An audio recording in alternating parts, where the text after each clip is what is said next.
Voilà. Les mochines de Gadlout, c'est justement de ne pas vouloir pour soi-même. Je désire en fait pour exécuter. Par exemple, dans le fait que le rabbi nous ait demandé d'être riche dans notre génération, ce n'est pas pour m'enorgueillir de ma richesse ou être très content, je suis devenu riche. C'est en fait pour accéder à la richesse spirituelle et d'avoir dans les mains un pouvoir d'exécution de Torah et des mitzvot et du bien que je peux distribuer à chacun qui est extraordinaire. Vous vous rappelez, il y avait un massé où Chassid David, le rabbi Rayatz, qui pleurait. Il lui a demandé, Rabbi, pourquoi tu pleures? Et le rabbi Rayatz s'est confié à lui, il lui a dit, il me manque $1 million. Alors le chassid a dit, Rabbi, vous pleurez parce que vous n'avez pas $1 million. Et le rabbi Rayatz a dit, mais tu sais ce que je peux faire avec $1 million. Et en fait, c'est comme ça qu'on doit penser nous-mêmes. C'est-à-dire que quand on veut être riche pour exécuter la demande du rabbi, c'est pour accéder au mochin de Gadlout et pour également faire tout ce que l'on peut faire avec $1 million, avec $2 millions, avec $100 millions. Être riche pour exécuter une liberté d'être un mashpia de Gdusha extraordinaire qui va établir que là où les juifs ont des difficultés d'ordre matériel, spirituel, on est là pour les aider, on est là pour leur donner de grandir et installer de plus en plus la connaissance de Dieu et la lumière de Dieu dans le monde. Et ça, c'est quelque chose d'extraordinaire. Et en premier lieu, c'est vrai, comme a dit le Baal Shem Tov, il faut d'abord s'occuper des biens matériels, du bien matériel des Juifs, et ensuite on s'occupe des biens spirituels.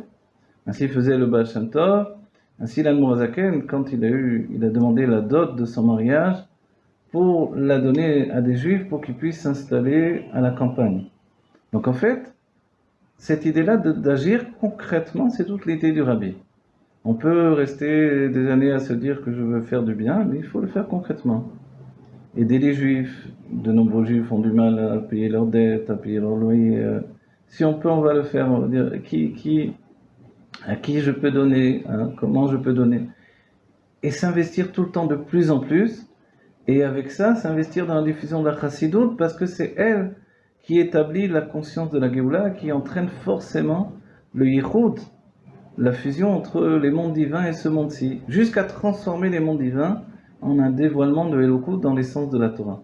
Et en fait, chacun d'entre nous, on doit accéder à cette requête du Rabbi, des Rebbeim, parce que c'est un besoin de la génération. C'est un besoin parce qu'on vit constamment déjà comme des hommes riches. Nos tables de Shabbat sont des tables de riches, ne sont plus des tables de pauvres. On voit dans les histoires Chabad des choses terribles où ils mangeaient des soupes avec de l'eau et pas toujours avec des légumes, et que c'était et du pain, ils étaient contents, et c'est une grande souffrance de voir cette situation des Juifs. Et aujourd'hui, on vit avec une grande abondance. Cette abondance, elle doit être au niveau de la demande de la matière, c'est-à-dire que aujourd'hui, par exemple, d'être millionnaire, milliardaire, c'est plus un luxe, c'est un besoin quotidien de chacun d'entre nous, pour justement affronter la réalité et imposer dans la réalité que nous sommes réellement déjà dans les Yimot HaMashiach, les jours du Mashiach, et la Géoula Amitid Vashlema va se dévoiler immédiatement, et chacun d'entre nous, nous sommes à même d'accéder à cette Géoula Amitid Vashlema. Et chacun doit y accéder en étant lui-même, en étant fier de lui-même.